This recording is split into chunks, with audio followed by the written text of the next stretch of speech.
Hey guys, we're here today again at Hardracing, working on our Yamaha R3 project bike, and today we're going to be installing the Galfer wave rotors along with the Brembo upgraded caliper, stainless steel Galfer brake lines.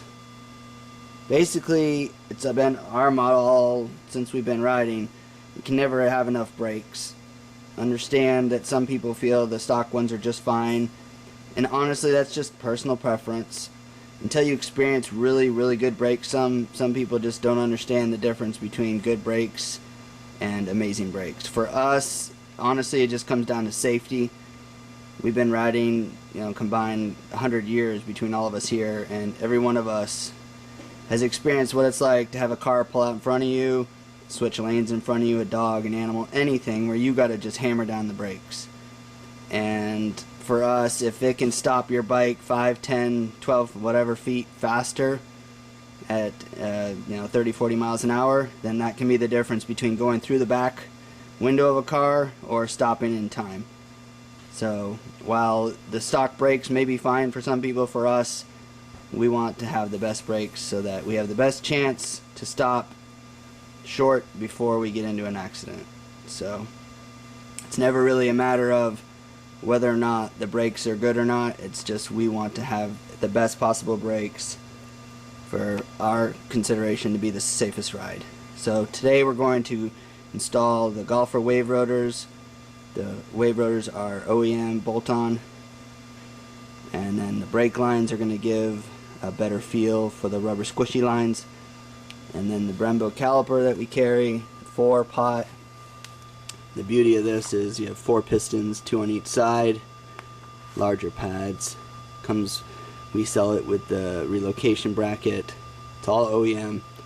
The kit is all specific made. We're going to have lines that are specific for that caliper, and it's all going to be OEM fit. And we've already done a bunch of brake testing on the stock brakes, doing panic stops, and we've gathered the data on that. And now we're going to install this stuff, and then we're going to retest everything and see the differences in the upgrades.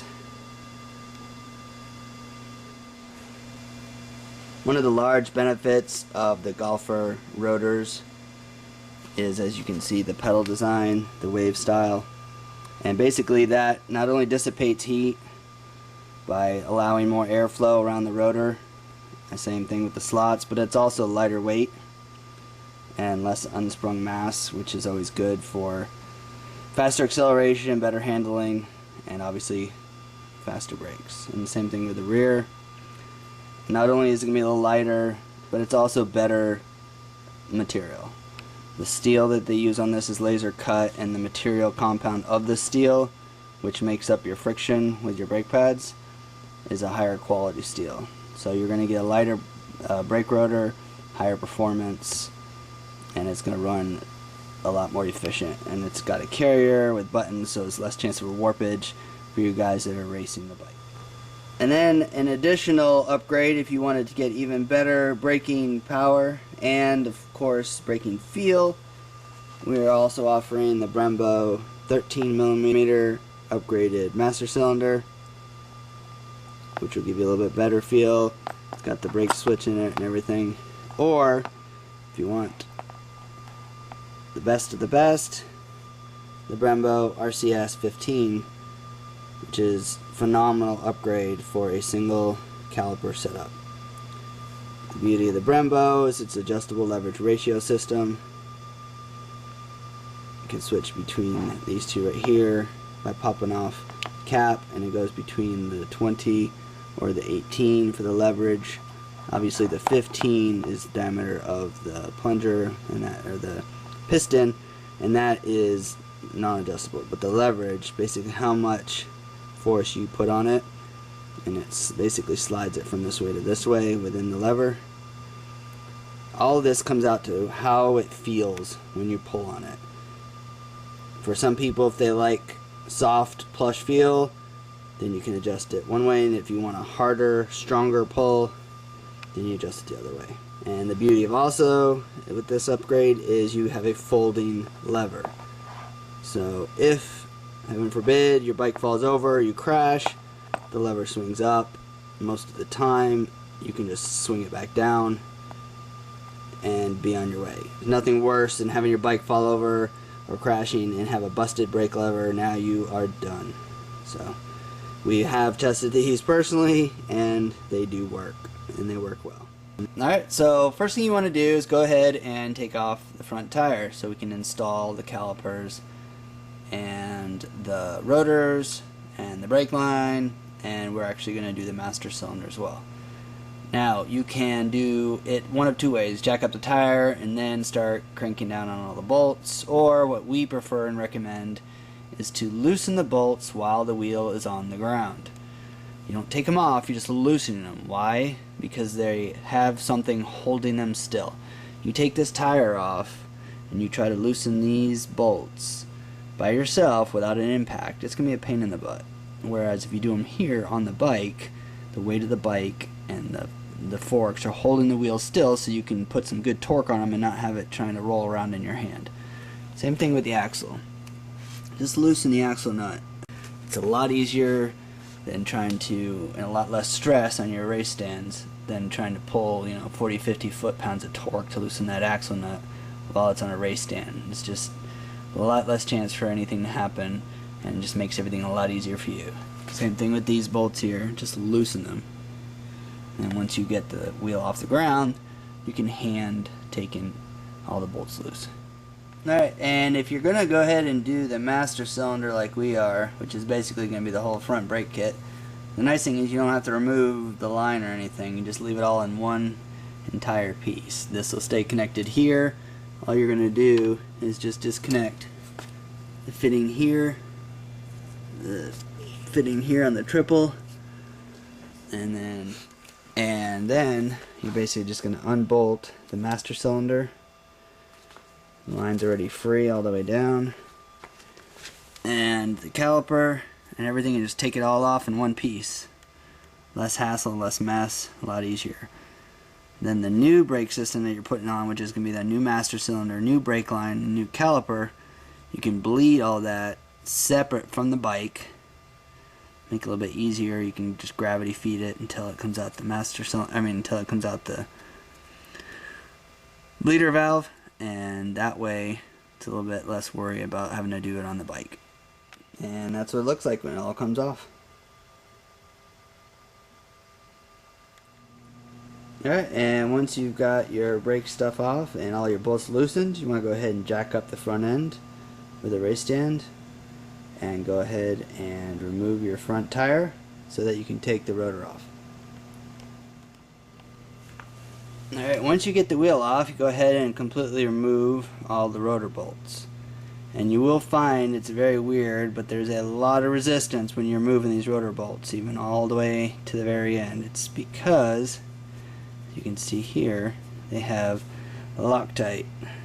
So make sure, once you swap this rotor out and put the new one on, that you put blue Loctite back on your rotor bolts before you install them on the wheel.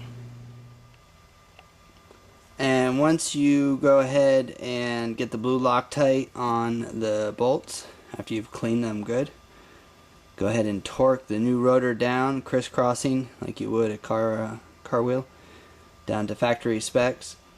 And the biggest thing is just make sure, what you want to do is tighten them all down until they're snug, but without cranking them, and then torque them and crisscross. That way it makes it nice and even. And again, blue Loctite, and make sure you clean the threads thoroughly before you reinstall it.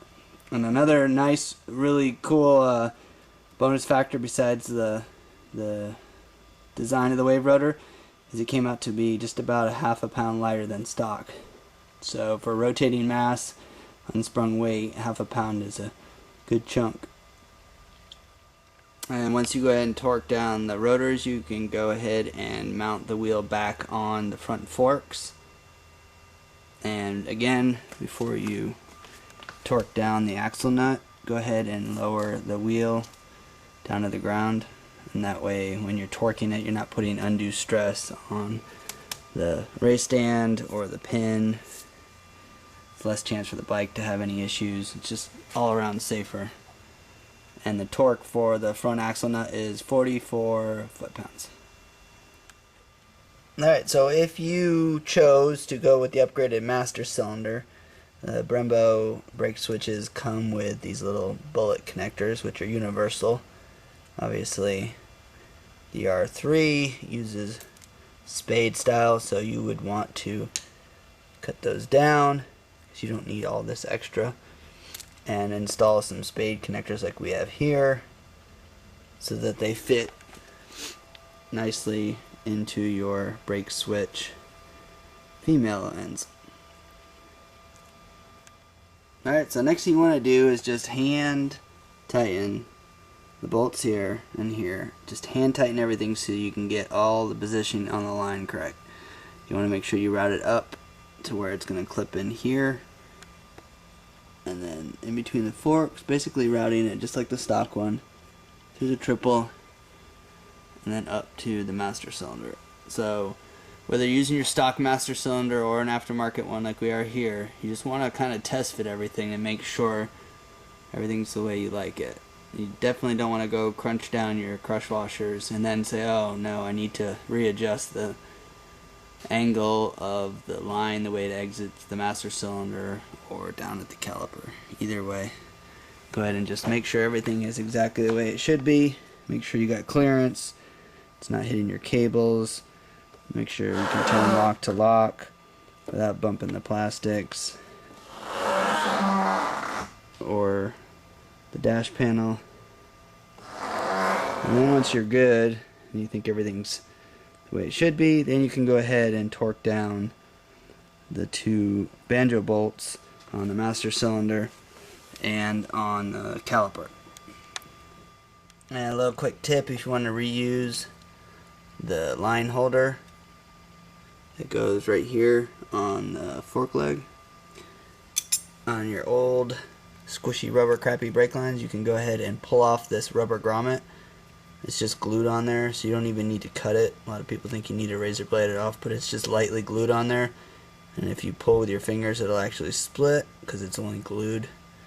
And then you can slowly peel it off, put that on the new stainless brake line, and that'll be a little bit more secure.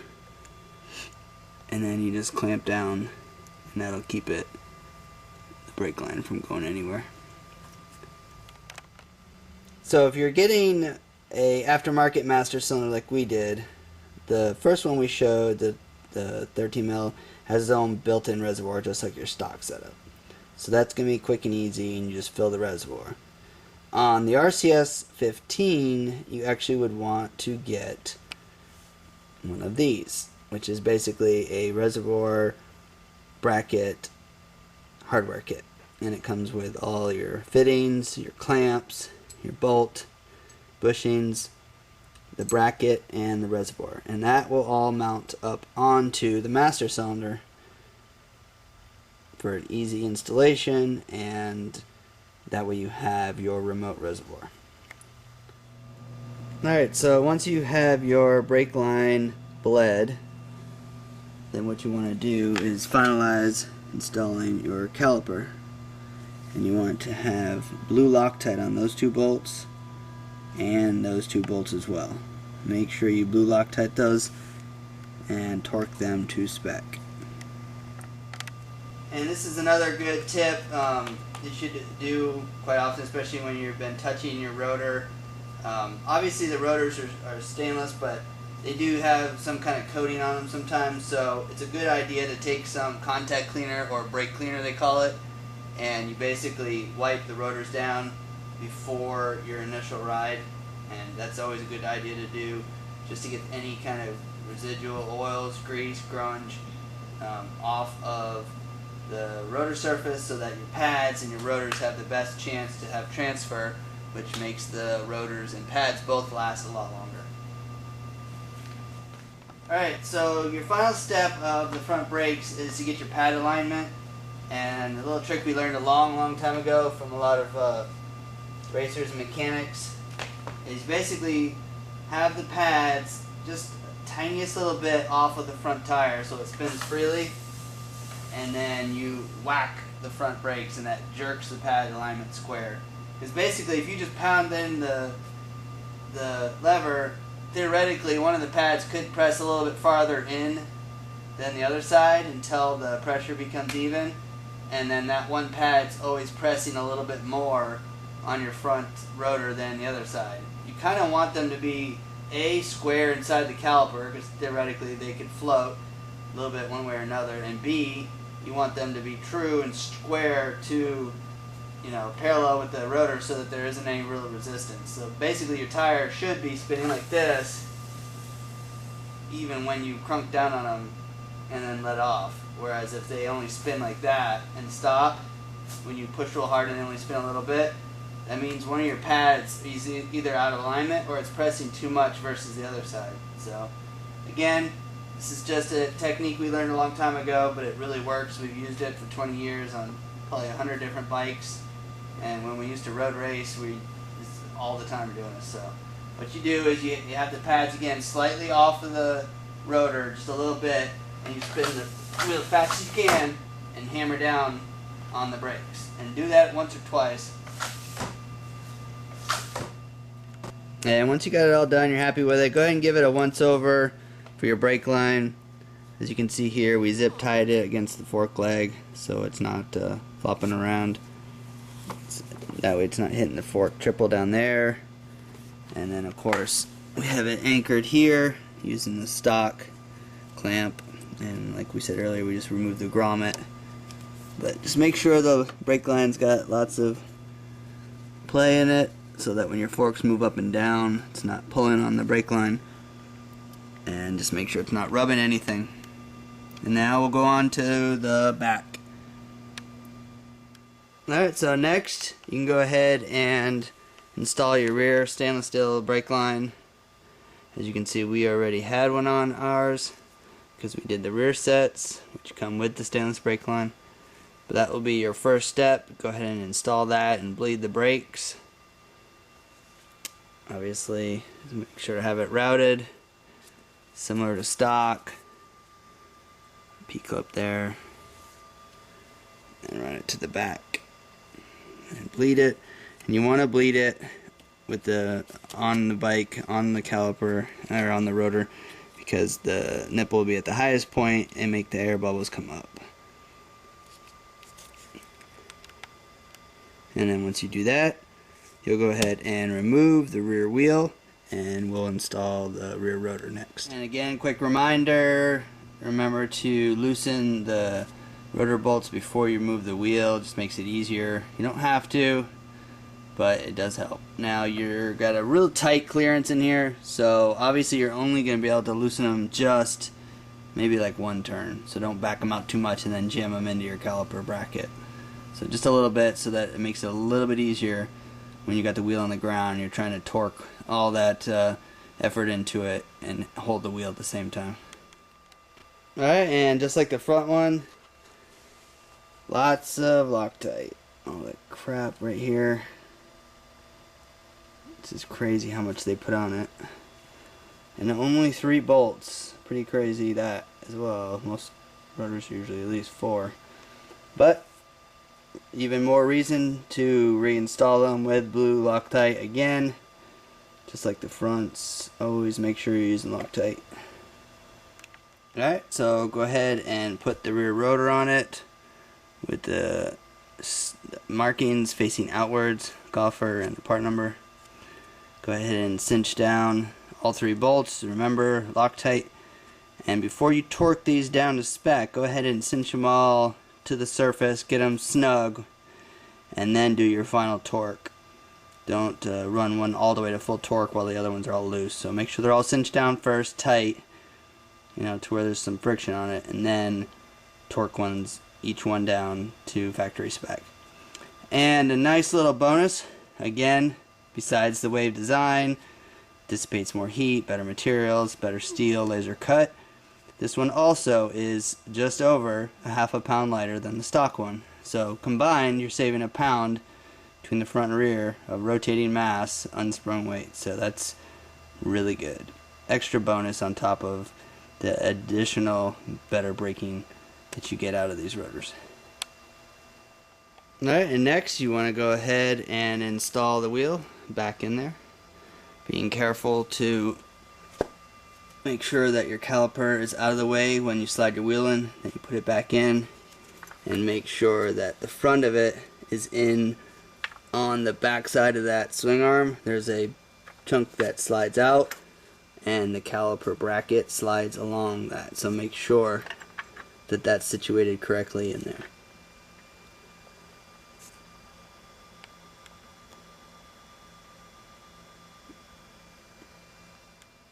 And again, like the front rotors, go ahead and take contact cleaner, rag, paper towel, a little brake cleaner and contact cleaner, and get all that crap, oily residue that they ship the rotors in off before you crank down on the brake pads.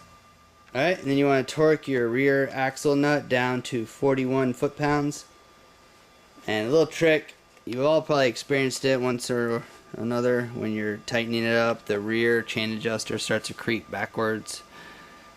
A trick we learned a long time ago. Again, screwdriver, hex, anything that can go in the chain and sprocket, and you want to put just enough to where it's pulling tension, and that's going to keep the wheel yanked forward so the rear can't creep backwards while you tighten down the axle.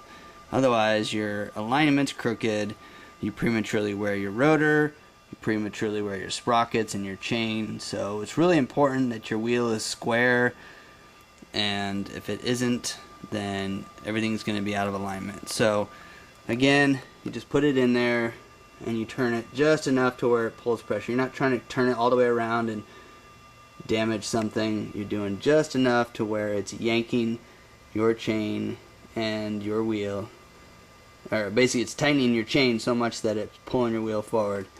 And you'll see on this side there's no play, and I haven't tightened it down yet, and there's no play because it's getting pulled all the way tight. So again, obviously you're aligning your adjusters first, and then you put that in there right before you cinch down the nut. That's the last thing you do, is you put the little wrench inside the sprockets, and that way when you tighten down the axle nut, nothing creeps backwards on this side. And then of course, one last time, make sure you got plenty of slack in the chain. Verify the measurement with the manual.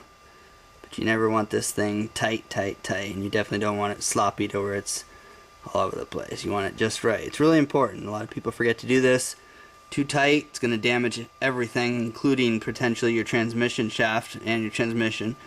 Too loose, it's just going to prematurely wear out your sprocket, which will prematurely wear out your chain. So make sure you have the proper adjustment for your chain.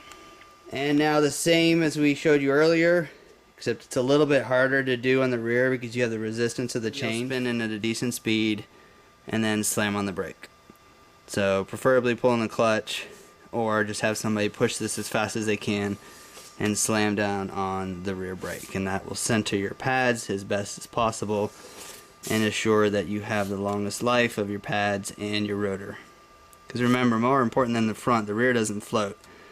So if your pads are out of alignment, your rear can't make up for it like they could on the front. Alright, so now that we got our awesome set of rotors, caliper, stainless steel brake lines, and optional master cylinder installed, and the new rear wave rotor installed, we're going to now go ahead and put some miles on them, get them nice and fully broken in, get some good pad transfer onto the rotors for maximum braking, and then we will do some real world testing from, I think we did like 50 down to 0, and we'll do the distance measurements versus our stock setup and show you the results.